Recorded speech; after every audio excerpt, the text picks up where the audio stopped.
Hello guys, welcome back to my YouTube channel. Today we'll be installing the high lifter disc brake conversion kit on a 1995 Honda Fourtrax 300. You can see I've already done it on this side. I've done a whole other four-wheeler, and it's a very good kit. It works very well. Let's get started here. Now, first, this is the high lifter kit, although I have installed another kit made not by high lifter, but a different company, and all the parts are pretty much the same. So in your box, you get your instructions, which we won't be needing. This is like your caliper mounting plate. And then have this spacer, another doodad, your actual disc.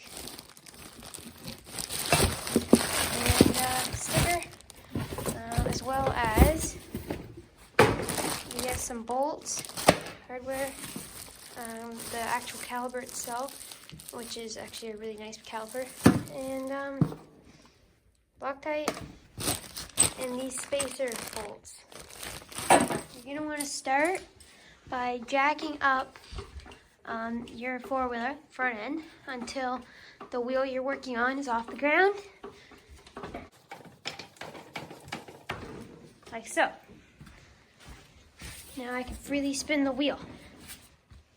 Next, you're going to want to remove this wheel, and to do that, I'm going to be using a Ryobi impact with a 17mm deep socket.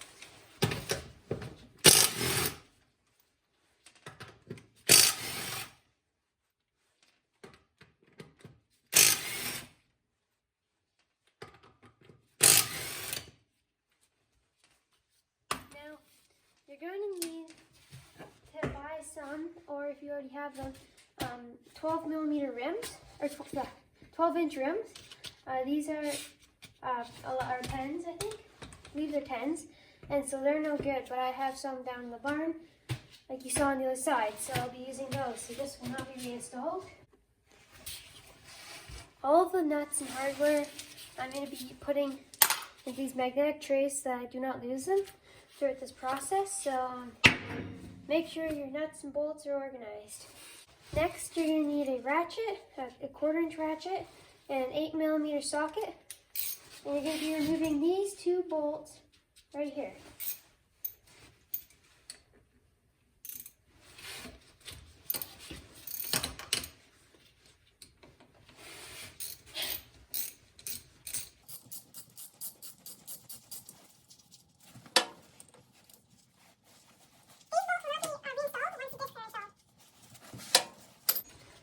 Once you've done that, you're going to want to remove your drum, which this one is not going to come off by hand.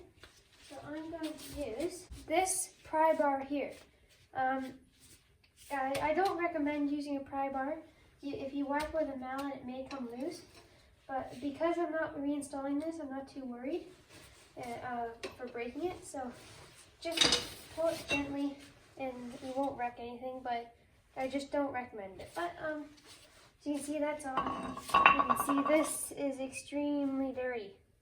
So good thing this isn't going back on. That's the one weakness on these 300s are these front drum brakes, and the rear one even. They're no good. So next you're going to remove this cotter pin that's holding this bolt in place using just a pair of pliers, and you should be able to find the ears and pick them up like this.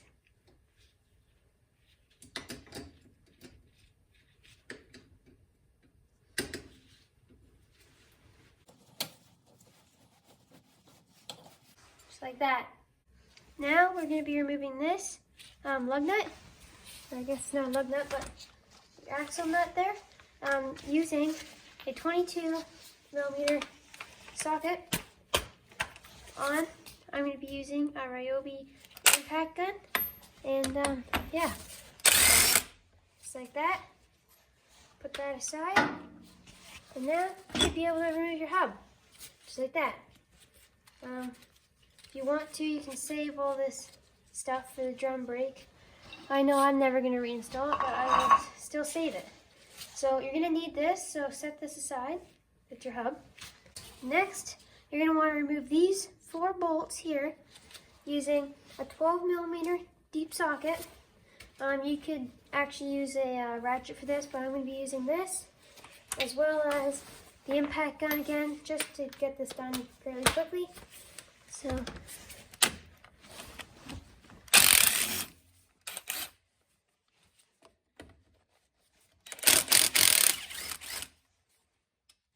next you're gonna wanna remove this breather line as well as this brake line. But before you can do that, you're gonna wanna pinch off this line, the brake line, so that it doesn't leak brake fluid all over your floor. For this, you can use you could use a pair of vice grips, or what I'm going to be using is this fuel line clamp, I guess you call it.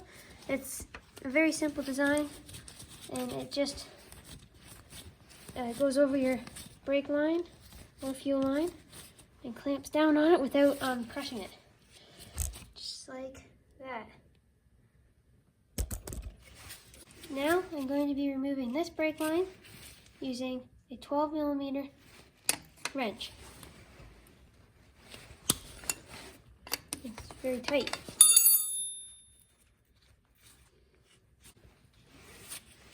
There you go. Make sure to save this, for you will be reinstalling it, and try not to get it dirty, because you do not want dirt in your brake system and the piston and everything. You'll score everything up and then you'll lose brakes again. So put that somewhere safe, and then undo your breather line using just a pair of pliers. There's a clamp down here, if you can see it, and if you go in there, you push both ears in, or together I guess, and then you pull it up. However, this one, there, okay. Then I'm gonna grab the actual line, and hopefully it comes off this, just like that.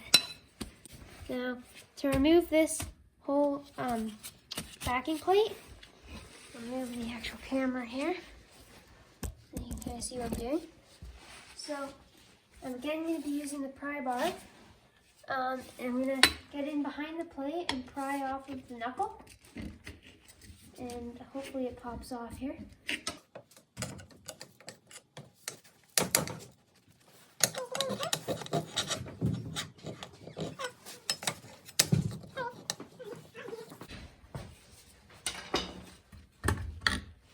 Just like that. Next, I'm going to be grinding or wire brushing this knuckle down. This is an optional step, but I highly recommend it if it looks like this. It'll make it look better. So I'm going to be using a Ryobi drill just with a wire brush attachment. Although you can use a die grinder with this attachment, or an angle grinder even. I find this works well because you don't need anything highly powerful just to knock this rust off. I'm just going to grind that down, and I'll repaint it, and then we're going to start on working on the other parts. So let's get to work.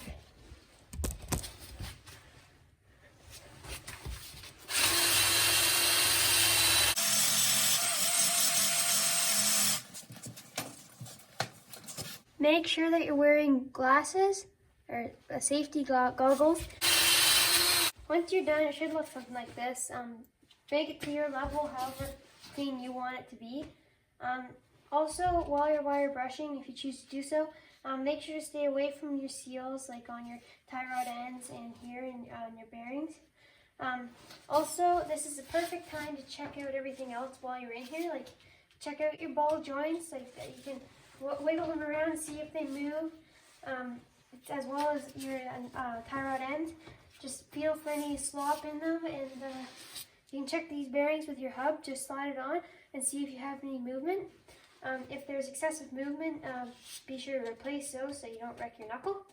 And I'm going to go ahead and spray it here, and then I'll get you on the bench.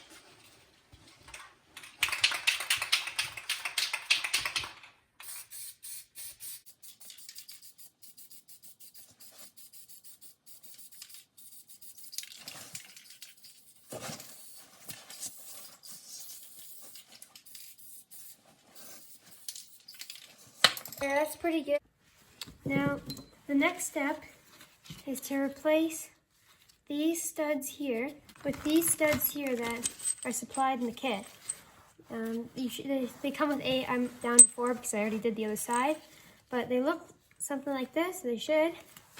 And the goal is to press these ones out and press these ones back in using a press, or in my case, I'm just going to be using the vise because I don't have a press, but I'll show you how to do that next. Now this step here is my least favorite step. What you're going to need is a socket or pipe, something fairly strong, as well as your knuckle, your vise, and you're going to need one lug bolt. So, first step, you're going to screw this onto your lug bolt, or your lug nut, sorry.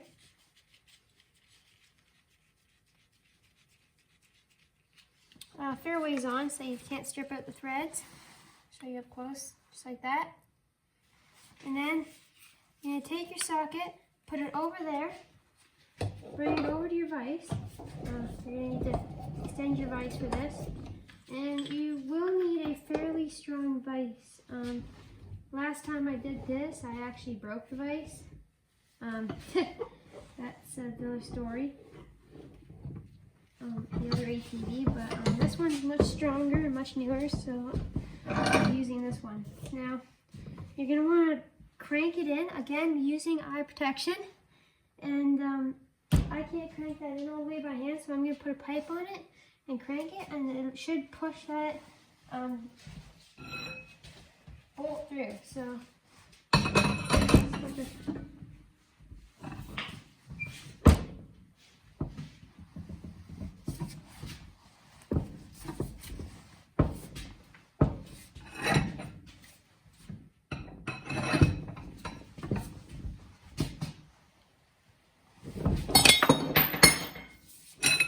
try not to drop it like that, but that's it basically. Now you can undo your plug nut.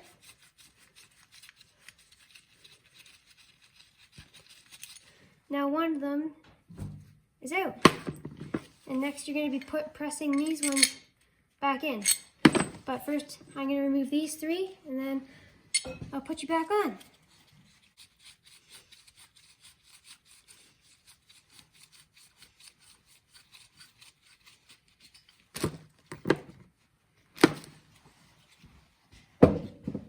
Now that I have them all out, I'm going to go and clean this up quickly, and then I'll be back once I've done that. Once again, be sure to be wearing eye protection.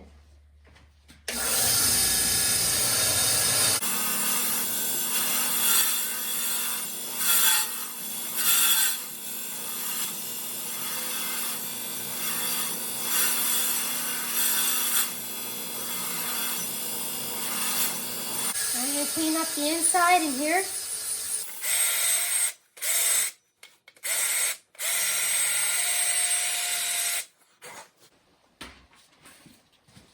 Clean.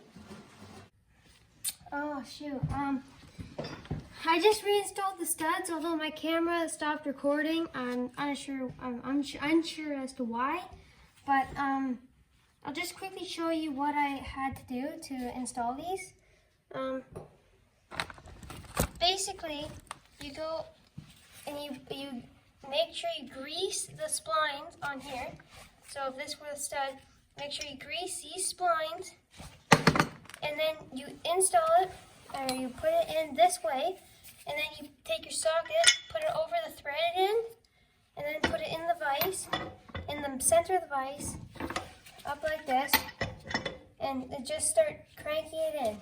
I was using a jack handle, like I was to remove them, and you want to make sure that they get pressed in flush, or right up against the hub.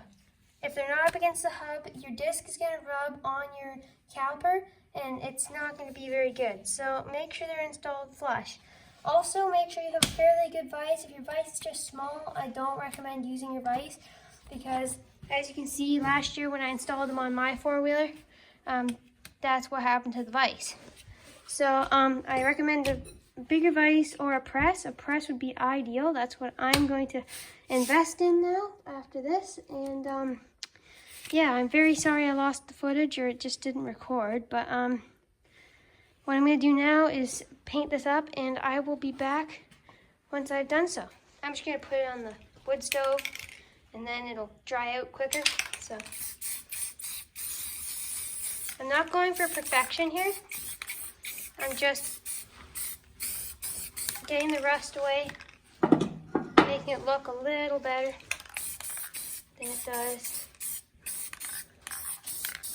There's no need to paint this upper part because it is in grease, so I'm just going to leave that.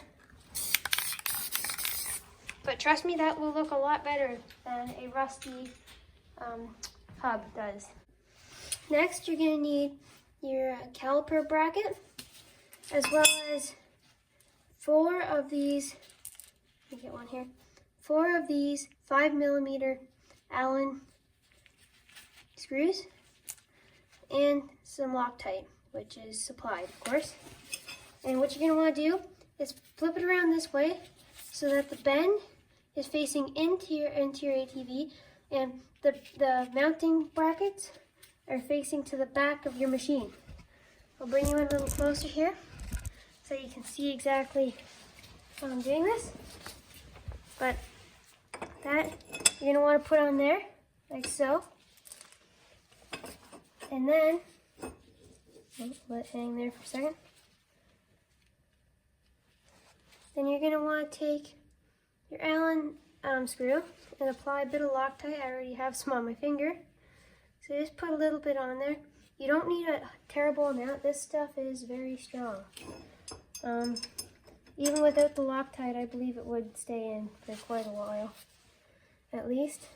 But I'm going to be using a 3/8 ratchet with a 3/8 extension and a 5mm Allen key on the end of it, or Allen bit, I guess you'd call it. And yeah, so just tighten that up reasonably tight. Don't over tighten it. And you should be good. I'm going to install the other 4 before I tighten that up because I believe it will make it much easier. Just like that.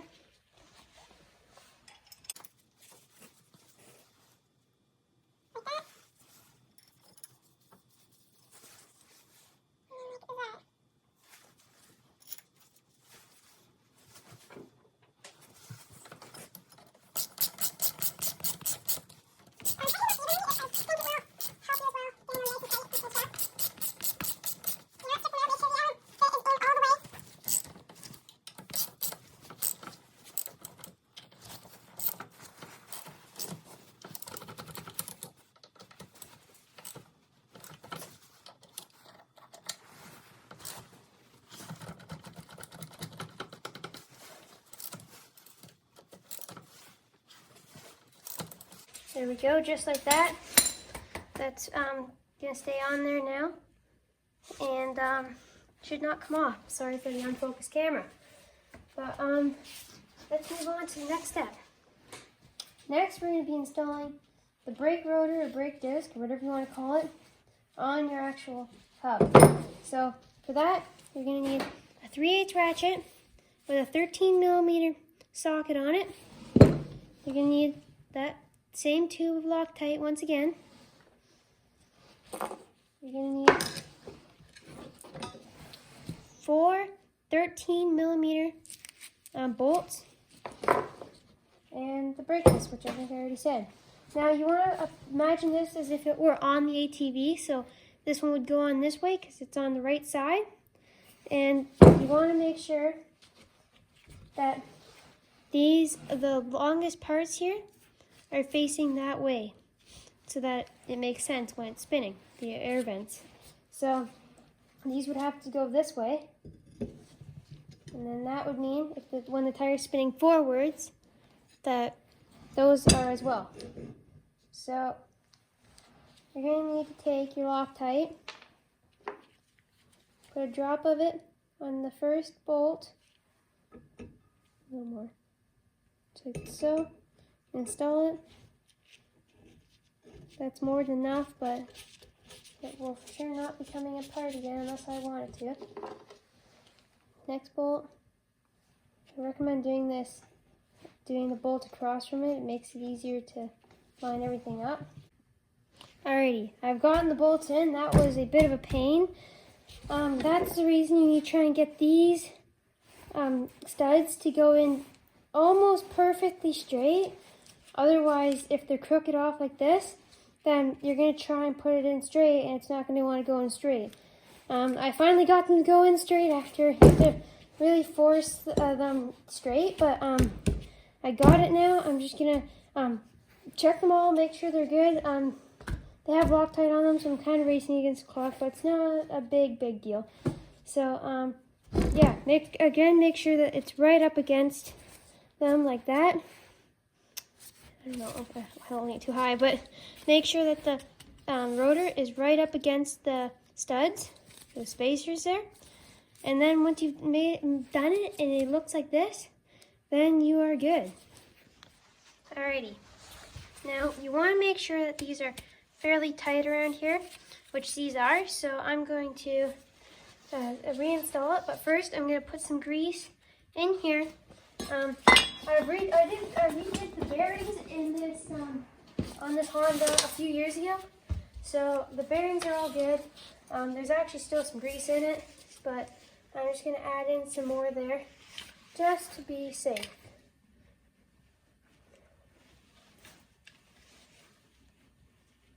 Just like that all the way around.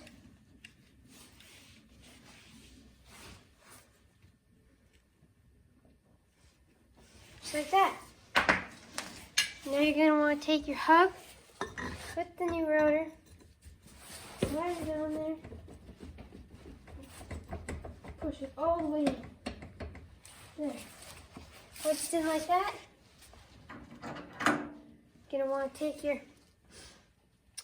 axle nut and bolt it back on there using your 22mm deep socket and impact them.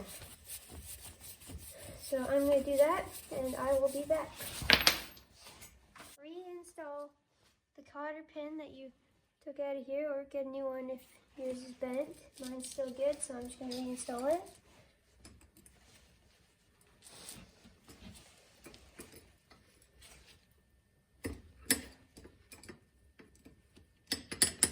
Just like that. I'll bend it around. Just like so. And there you go. Now it's tight. Now you can check for slop by pulling and pushing on it like that. And as you can see, this is not moving. This is in there good. So yeah. I'm going to also go ahead and wipe down my rotor. You don't want too much, well, any grease on it or oil, or else you're going to be losing braking power. And your brakes are safe and you kind of need them to work. Now, I'm going to be removing this bolt here, as well as this bolt up here, which hold on the brake line, because I need to bring this brake line here over to this side. So, just crack that loose. Here, set you down here. Show you what I'm doing. So I'm just going to be removing these two bolts. I'm going to also be peeling off this bracket, or this hose holder thing here. It's just to minimize the stuff that's no longer needed. That can be removed. And now I'm going to bring this to the other side, feed it through here. And now you can reinstall that bolt there.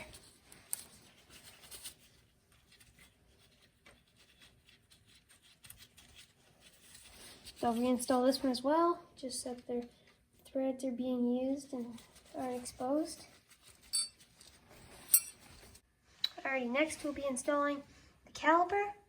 To do that, you'll need the caliper, obviously, your banjo bolt, which we removed previously, and two 13mm bolts, as well as the accommodating washers.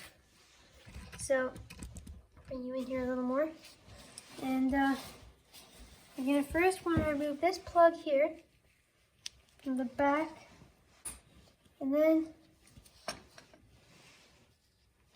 take your banjo bolt, make sure there's one washer on it, put it in the first end of your brake line, then install the other washer, and then screw that in to your caliper. Don't tighten it up quite yet because we're still going to need to move it all around. Now you're going to want to pull the chock out of here. Do not press the brake lever, or else you're going to have to unsqueeze the caliper, and that's not fun. So you want to show you here after.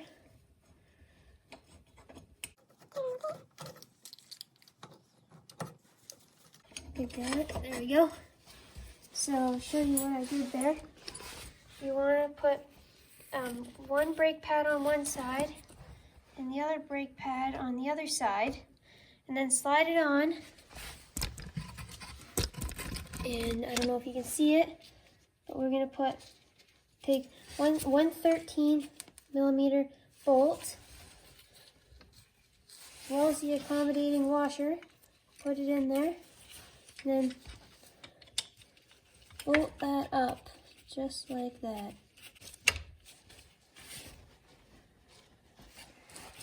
And well, now it looks a little bit finished, which it is. So I'm going to do one more thing here, and that is to install this wheel spacer. So get it out of the packaging here, and you want to put it on that this groove is facing inwards so that it clears the caliper, just like that. There you're done with that. Now we need to bleed the brakes. Okay, to bleed your brakes, you're first going to need a hose that fits on your bleeding screw. You're going to need a little cup that you can fill up with clean brake fluid, as well as some .3 or .4 brake fluid that is clean. First, tighten up the brake line on the back of your caliper. Be careful because you can strip that out fairly easy. As well as removing whatever you use to clamp off your brake line, just like that. Bring the cap over your brake screw, and replacing it with the line. That all has to be clean. Okay, now that you've installed that line, bleeder line, you want to come up here to your master cylinder reservoir and remove these two screws using a Phillips head screwdriver. Okay, once you've removed those two bolts, or those two screws, you want to pull off the cover, as well as this plastic cover and the rubber cover underneath it. You want to put that all together, making sure not to get it dirty. You want to put it somewhere safe. Then you want to fill this master cylinder up all the way to the top with brake fluid.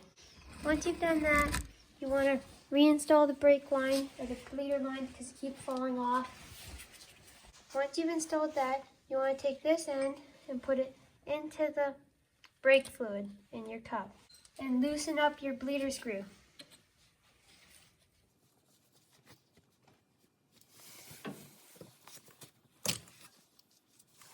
Just like so. Now reinstall the line once again. Goes down there.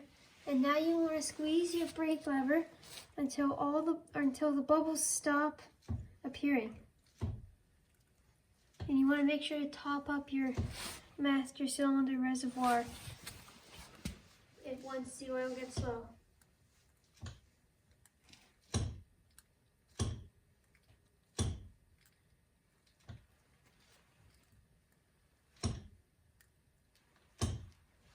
And now once the bubbles have stopped, you want to tighten up your bleed screw again, but be very careful not to strip it out.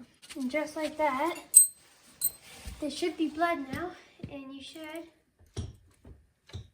have breaks like I have.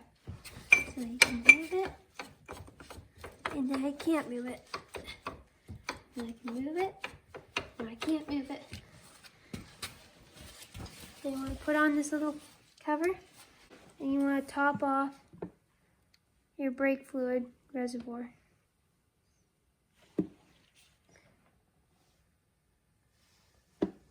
Till it's roughly there.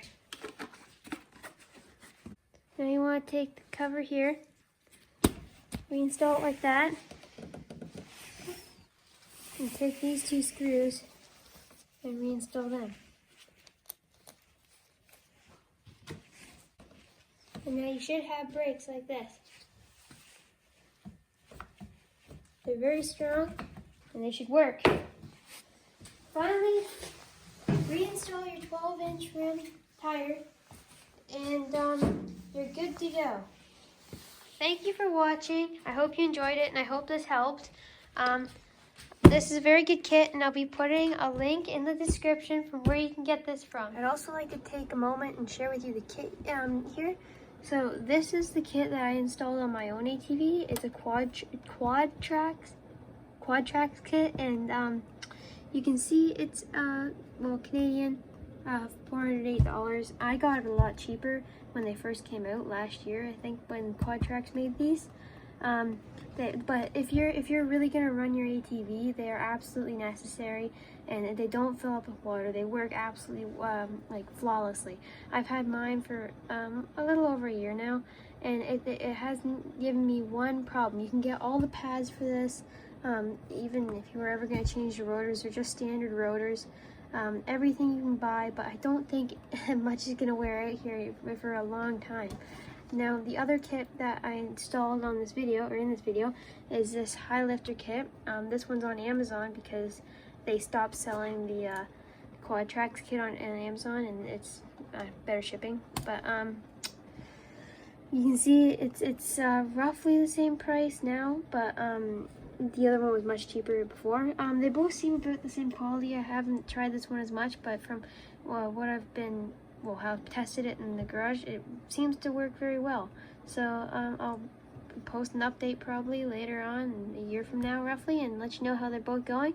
But I'd like to say thank you for watching. I hope you guys stuck around till now, and I'll be putting a link in the description where you can get this kit from, and possibly the other one. So yeah, please subscribe if you felt like you learned something from this video, or if it actually helped you, and yeah, Happy New Year's.